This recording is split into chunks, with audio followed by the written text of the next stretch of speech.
What it do? This is the Actor's Take, and we are going to review Kill Bill, the whole bloody affair.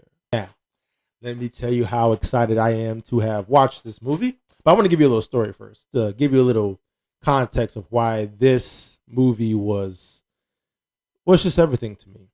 Way back. First of all, I want to say I haven't seen this movie in a long time. I think the last time I seen it, I was 17, around there. But let me just get to the shits. So for a long time, I never saw this movie. And the first time I saw it, like I said, was when I was 17. And the first time I did see it, it was one of those, it was like pirated. So a lot of the Japanese text here and there, I couldn't understand it because a lot of the subtitles was not available because it was a pirated movie. So I couldn't really enjoy it the way I wanted to. And so fast forward, I'm kind of like an adult. I'm not really thinking about it like that much. People are saying that like, Kill Bill is like the best, one of Quentin Tarantino's best movies. And I would agree with that. The thing is though, is that I remember the only impression that I got was watching it kind of like in the bootleg thing. And I did have like some of my favorite scenes in there, most definitely. But, it wasn't really ingrained in my mind like a lot of folks were. Like a lot of people can remember scenes, can quote that movie, top to bottom, like the back of their hand. It was really one of those things where, it was a cult classic, and I was just kind of one of those lame kids that was left out, unfortunately. Now remember the second and third time I'm kind of seeing it. I'm seeing it like on TV, I'm seeing it on cable. I'm seeing it on like these little free networks where they're censoring it, and they're like, they're kind of cutting a lot of stuff out. And because I've seen it already, I don't really mind it too much, but I'm seeing it in pieces at this point. And I can't really say so much that I'm a huge fan of the Kill Bill franchise, even though I know it's one of the best revenge tales out there. But I'm not really the best person to really talk about Kill Bill because I really haven't seen it like that or experienced it the way most people have. Okay. But let's first talk about what Kill Bill is about. As everyone knows, okay, Kill Bill is about this bride who is supposedly supposed to be shot to death and goes into a coma for like 4 years or something, I think, like that. And so when she wakes up from her coma, she decides she still remembers all the people that pretty much did her wrong, all the people that kind of went into her wedding and fucked her up. And then now she kind of makes this death list of all the people that she's going to kill for revenge because they killed her husband or her fiance, killed her baby, so now she's like on a quest for death. So, like I said, I don't really remember this movie all that much. I haven't really been that person to say, hey man, Kill Bill is the shit, because I don't really remember it all that much. So me going into it was technically my first time really watching it for how it's presented with all that stuff in there for the first time. So I do kind of want to count this as my first time watching it, but this isn't just, I'm watching volume 1 and then I'm going into volume 2. I'm talking the whole bloody affair, guys. Now, I'm going to put a disclaimer out there, okay? Because I'm kind of excited about this.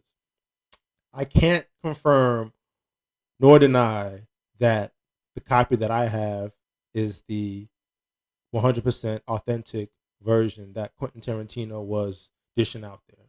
I can't confirm or deny that. All I know is that the guy that I bought it from, he said that it's legit. He said that the quality is high quality. It's not like some kind of bootleg thing. It's the real deal. And so I took a gamble, bought the movie or this copy and watched it. And it's so awesome. This is technically my first experience, so I'm kind of really appreciating the fact that this is like my first time watching anything Kill Bill really for myself, not just kind of in passing. And it happens to be the whole bloody affair. Now, again, This isn't like, I can't confirm this is the authentic version that he's dishing out there. Let me just talk about what I have. The copy that I have looks authentic. The packaging looks real. The booklet looks real. It's printed very professionally. The disc looks real. It looks authentic. They have the label on it and stuff like that. And I'm not talking about just some sticker they put on it. It looks like it was imprinted on the disc. And after watching it, my experience was not affected by any kind of low quality type sequences, any kind of skipping, any kinds of, because we all seen bootlegs before, but this felt very, very legit. It was so awesome. One of the things that I like, I first want to talk about the differences that I saw the first time I watched the theatrical cuts to now.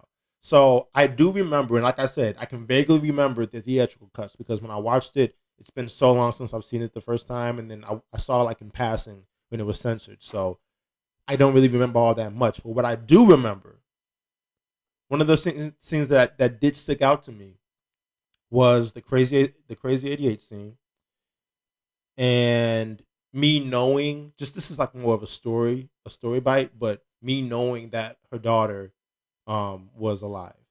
Spoiler. Is that it? Yeah, and that's pretty much. Oh yeah, in the fight scene with her and Vivica Fox, that was pretty much it. It was that scene, the crazy 88 scene, and the surprise that her daughter's alive. Other than that, I don't really remember all that much about the theatrical cuts. So this was technically my first time actually going in for myself, really trying to take in what I'm seeing from Kill Bill. And the differences I did notice. Oh my God. It's so glorious. Oh my God. All right, so here's the thing. Watching the film, for one, it starts off like it always starts off. You see the black and white shot of her, kind of like in pain or, shot up or whatever. And Bill's kind of talking in the black background, wiping her face in blood and stuff like that. It starts off the way it starts off. It's the movie. You're watching the movie. But these are like pretty much the key differences that I've noticed pretty much. The pacing of the movie is so different. It's just so different. And I can't really tell you if certain scenes were switched around or certain scenes were, taken out and I can't really tell you all that much because this is really my first time really taking in mentally, like sponging out the Kill Bill movie. But the pacing of it all, from what I've saw before from 1 and 2, it did feel like all the one movie. Like I'm watching, because it's all split up in chapters. The movie itself, this is not just some extra thing. The movie is split up in chapters. So you're watching chapter 1, chapter 2, chapter 3, all the way down to the last chapter.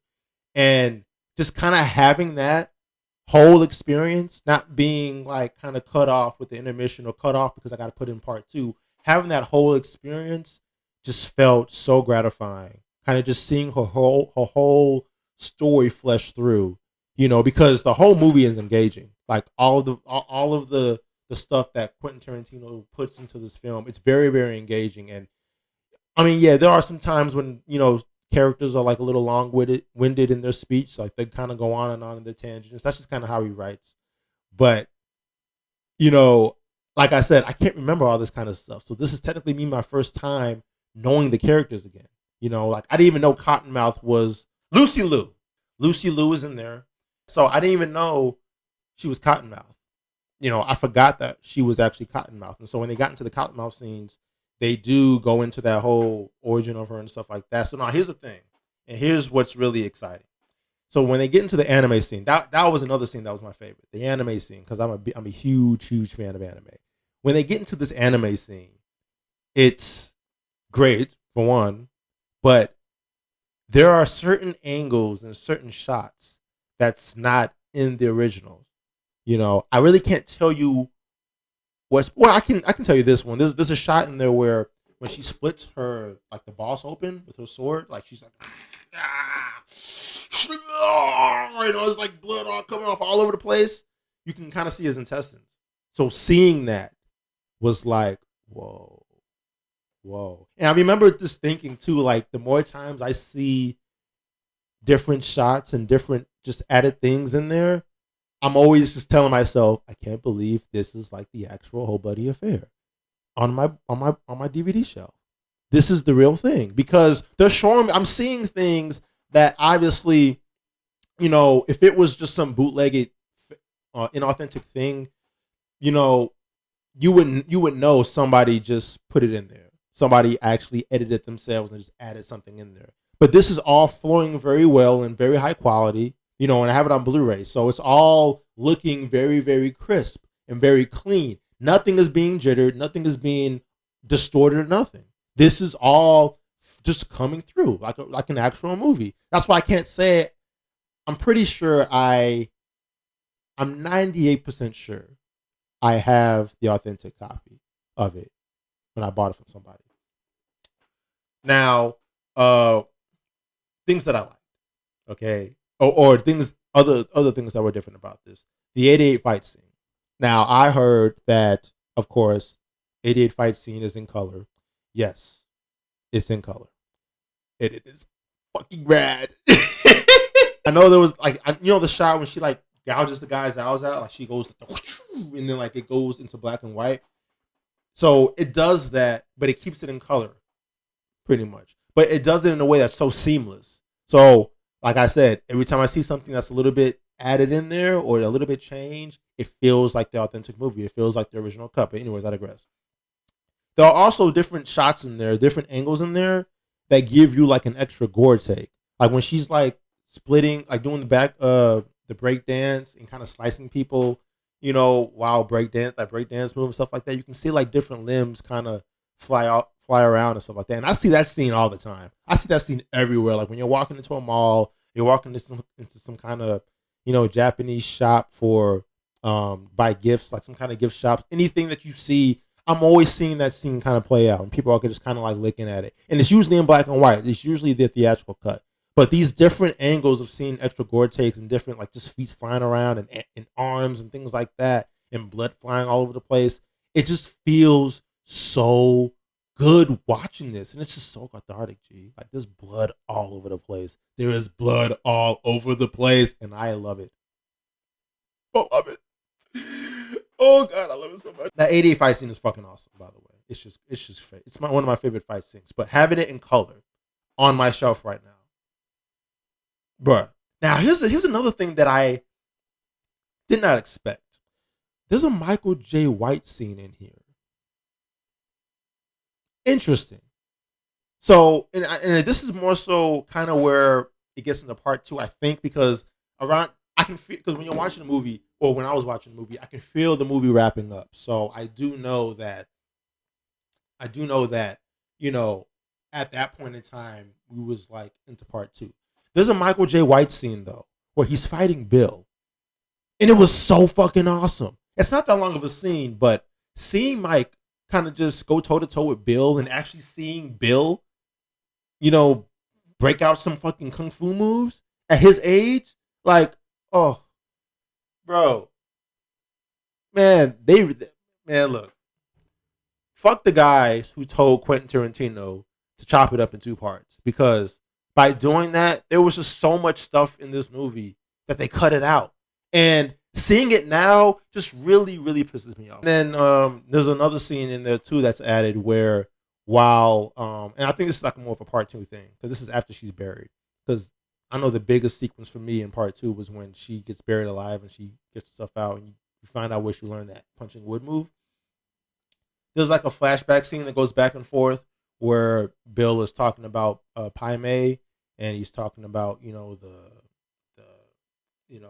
5-point heartbeat punch thing or whatever and stuff like that, and how he trained him and stuff like that. But you're seeing flashbacks of this guy literally kicking ass, like Pai Mei kicking ass, and it's just so cool. Like seeing this old guy just kind of fly around and he's like jumping, and like it's in this shot too, like the Matrix almost. Well, maybe that's the wrong word, but it's shot very stylistic, and it kind of has like this crop over it where.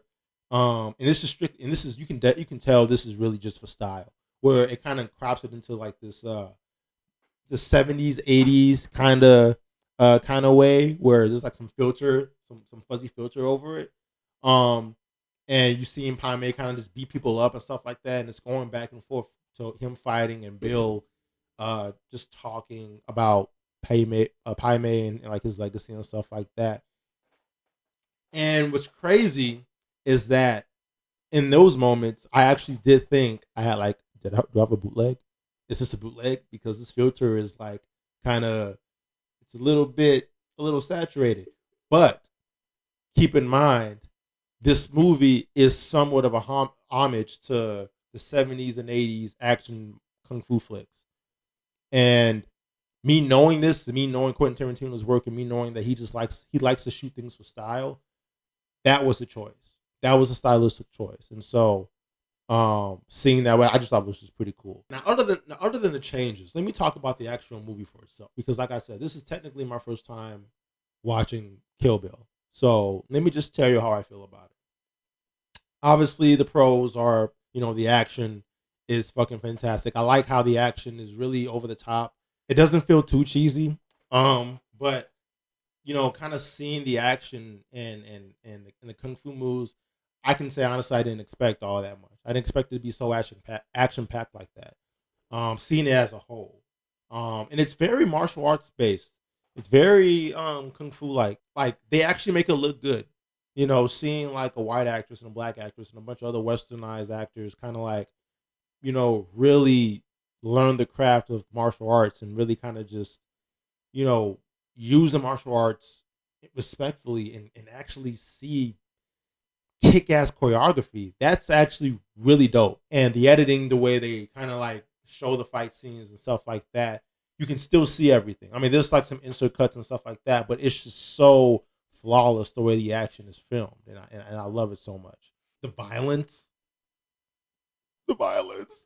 like I love gore stuff, guys. I mean, you're gonna probably learn that like as you watch more of my videos on this channel, but I love like bloody, gory stuff, especially when it's like over the top. And this movie does it so satisfactory, so satisfyingly.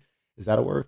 It's just so great. It's like seeing the blood sprays and all that kind of stuff. You can definitely tell that Quentin Tarantino loves manga and anime, because a lot of the blood sprays, the and all that kind of stuff, not just in the anime sequence either, like kind of seeing like people in like the real life people kind of just spray all of them blood and stuff like that. You can tell that over the top stuff came from the East, like the animes, stuff like that. He did try to incorporate a lot of that in this movie, which is actually pretty cool. So I really did appreciate that. Now the characters,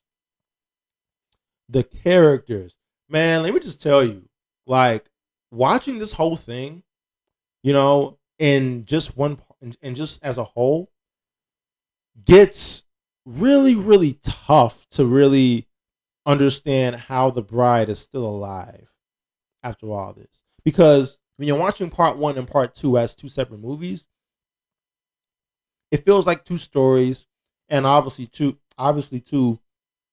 the styles is different, the tone is different. One is more so of an action packed kung fu movie, the other is more so like a western, slower paced, a story driven movie. But as a whole, kind of like combining both of those things, you can kind of feel that journey. You can really feel how long this journey was for the bride.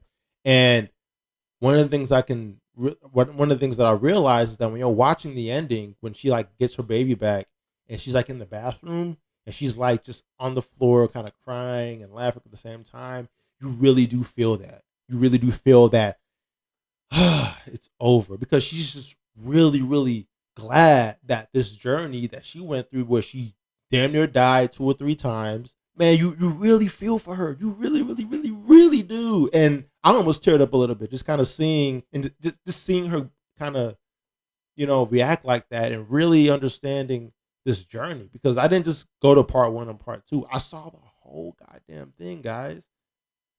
And it was just so cool to just kind of witness that emotion differently. Not just that this is part 2 ending. This is more so like her journey. She been through a lot of stuff to get to where she's placed, and I saw it all in one setting. It was just so gratifying. Obviously, there's gonna be like some monologues in there. There's gonna be some slower paced moments, and I know that now. I'm not saying that the movie was not well paced at all. It's a 4 hour film, so obviously, it's a long ass movie. And there's gonna be some cases where sometimes you feel the length. You're like, oh my god, this movie is kind of dragging. All that kind of stuff. It wasn't like that entirely. I think there was some maybe like 2 or 3 times when I was kind of like stretching, saying, "Come on, let's end this thing." But that was more so in the dialogue that Quentin Tarantino has in his script, because a lot of his characters, they talk in novels. Everybody likes to talk in novels and stuff. That's just kind of his style. He likes to put everybody in this long-winded speech where they kind of have a long monologue here and there and stuff like that. It's not throughout the entire movie. There's only certain parts of it, but I can say that kind of like near part two is where you feel a lot of that, monologue kind of stuff. Like I know when Michael Manson's character, he gets into it a little bit, and there's like some extra stuff in there as well with his character that you're just kind of like, okay, but you can tell it's going somewhere. But other than that, you feel the pace a little bit. Man, I'm just so glad I got a chance to really, count this as an experience that I saw, really appreciating the Kill Bill franchise, because the whole Bloody Affair, man, is just one of the greatest. I'm not gonna say it's the greatest movie I've ever seen, but it's definitely one of those movies where I feel blessed to have witnessed and blessed to actually have on my DVD shelf. It's so fucking fantastic. I mean, like I said, guys, I can't confirm that this is the 100% authentic piece from Tarantino. I mean, I would have to have Tarantino kind of come here and say, "Yep, that's it." Um, but other than that, man, this movie was fucking fantastic. Like just having everything in one whole meal, just experiencing it all, having it super uncensored, having it super bloody, having extra takes in there that you would never have seen, you know, because I don't know when he's gonna come out with like an official distributed copy of this kind of thing. It's very, very rare. And this thing came out like in 2011, I think. We're in 2020 now. So who knows? Who knows? But this movie was fantastic, straightforward. It was the best 4 hours of my life. So I'm going to give this movie a 10 out of 10, guys. It's really worth it. All the stuff that wasn't in there, it really does change. It really does change this movie, emotionally, tonally. It really does change the way this movie is telling its story. And you experience it in a whole different way. And even though I wasn't really, I couldn't call myself a huge fan of Kill Bill, it's only because I haven't been watching it like that. I've seen it as a whole once in my entire life. And this is when I was still a teenager. And I've seen bits and pieces of it when I was an adult. I'm not really paying attention to the story. I just love that crazy 88 scene. But seeing it now as in its entirety, as in one package, the way it's meant to be seen, shame on the execs who told this dude to split it up in 2 movies. I hate that kind of stuff. And I'm going to say something else too, guys. I remember when news came out that the whole Bloody Affair was going to be coming out and stuff. He was going to be showing it to people. It kind of really made me upset in a lot of ways, because I like seeing my movies the way the directors meant you to see them. I don't like seeing cuts and stuff like that. That's why I'm just pretty pissed with the whole Justice League thing. But that's another story. I like seeing the director's cuts of stuff. Sometimes I would buy a movie, but if it's a movie that I know is not the full-fledged cut that the director wants you to see, and he's coming out with a director's cut, I'm not going to buy the theatrical cut. I'm going to buy the director's cut. And for a long, long, long time, guys, like long time, I didn't want to buy the Kill Bill. I didn't want to buy the Kill Bill Blu-rays, just because I knew that there was something else out there. And I know people seen it a million times, and they say it's just a good franchise. And I know this is just me personally. I'm just like that. I like seeing things the way directors are meant to be seen. I really care about movies and the way they're meant to be seen like that. Like I'm an actor. It's just kind of how it is. Like I like my work to be seen the way I want people to be seen, or I want people to see them. And same thing goes with directors. I know a lot of director friends who create things and are upset when they have to change things because somebody tells them to do it because they just have more money. And when I heard too that the Crazy 88 scene wasn't necessarily a stylistic choice to make it in black and white, it was to censor it so they don't make it rated X. Bro, like if you see the violence now, compared to back then, that movie probably would have been came out as a whole bloody affair. Like long time ago. If people would just stop being all up in their ass about it's the children. I don't know. But I'm glad that I got a chance to see it the way Quentin wanted us all to see it. And that whole experience changed for me. It really, really did. And I can say Kill Bill is honestly one of my favorite. It's my top tier favorite revenge films of all time. Before I couldn't say that because I wasn't watching it like that.